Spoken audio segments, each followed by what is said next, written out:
Hey guys, I'm going to read another story this morning. One that is one of my favorites as well from the book I started reading from yesterday, Christmas Miracles, magic true stories of modern day miracles. So the information is posted there, and this is the story of Punkin and Boo.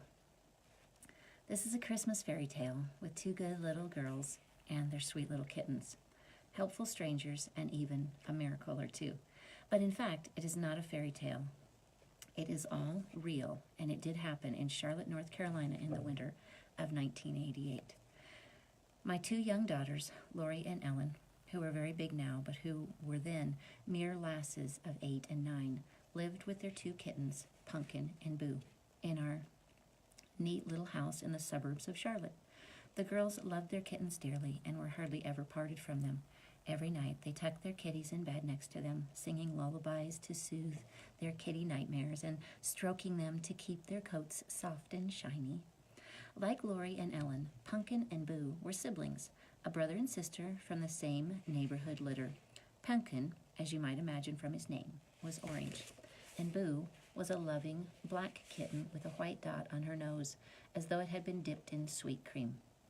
One day, on Thanksgiving Day, as a matter of fact, while our family was hard at work on the turkey dinner, the two kittens went out to play by themselves in the yard. They were well-behaved kittens, so they didn't stray far, just over to the next yard to chase a squirrel or two or three. But those squirrels ran out into traffic, and foolishly, the kittens did too. Within the space of just a few minutes, both kittens had been hit by cars. Thankfully, neither Lori nor Ellen saw this happen, but they learned the details later from some young boys playing basketball nearby who saw the whole scene unfold. Punkin was hit first. The driver did not stop to check the kitty's condition, but just drove on toward his important business. Then Boo was hit. The driver who ran over Boo was also in a big hurry, too big of a hurry to stop and check on a little kitten as it lay in the street. But that's when the miracles began. As the boys told Ellen and Lori, although neither driver stopped for the kittens, other drivers pulled over right away. First, a young woman stopped and picked up Punkin's limp body, put him in her car, and left. Then another stranger stopped for Boo. The boys didn't know where either driver took the cats, but they were pretty sure that of the two, Boo was certainly dead. The woman who stopped for Boo had to pick up the little body with a shovel. My husband Doug and I told Lori that Boo was dead. She cried for 2 days straight. We launched a Christmas holiday search for Punkin, distributing flyers throughout the neighborhood and calling animal shelters to see if he was there. When we came up empty-handed, after searching all the animal shelters in the area, we started to contact all the veterinarians listed in the phone book. After several days of calling, we found him. He was somewhat battered and scarred and otherwise in good health. The vet who had nursed him back to health wouldn't accept payment, and the good Samaritan who loved animals enough to stop and pick up Punkin off the street and bring him in to the vet wouldn't accept the reward we offered.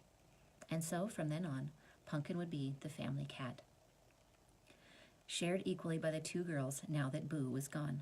Lori and Ellen took turns sleeping with Punkin at night, but all three of them missed Boo. What none of us knew was that of the two good Samaritans who had stopped for our kitties on Thanksgiving Day, the second one was still working hard to bring Boo home. I received a call one afternoon in mid-December from a woman who had seen one of the lost kitty flyers we had posted after the accident. "Thanks for calling," I said, "but we got our little orange kitty back. We found him at a vet's office." "Orange kitty?" the woman asked, sounding a bit confused. "No, I picked up a little black kitty in the street that day. She was pretty badly hurt, but she is in better shape now. I've been trying to find her home for weeks, but I guess maybe she's not yours. I'm sorry to have bothered you." "A black kitty?" I asked quietly, not wanting to hope too much. "A black kitty with a little white spot on her nose?" It was Boo. Boo with a shattered jaw, protruding shoulder, and mangled paw, but mighty happy to see us after all. And so my fairy tale ends happily, with the good little girls and their sweet little kitten reunited at Christmas. My good little girls are in high school now, busy with homework and friends, but at Christmas every year I can still look into their bedrooms at night and remember the two little angels and their miracle kittens tucked into their warm beds, dreaming of sugar plums and catnip. And this true story was sent in by Molly Furman in Charlotte, North Carolina. So, one of my other favorites, read today from Christmas Miracles. I'll see you guys again next time.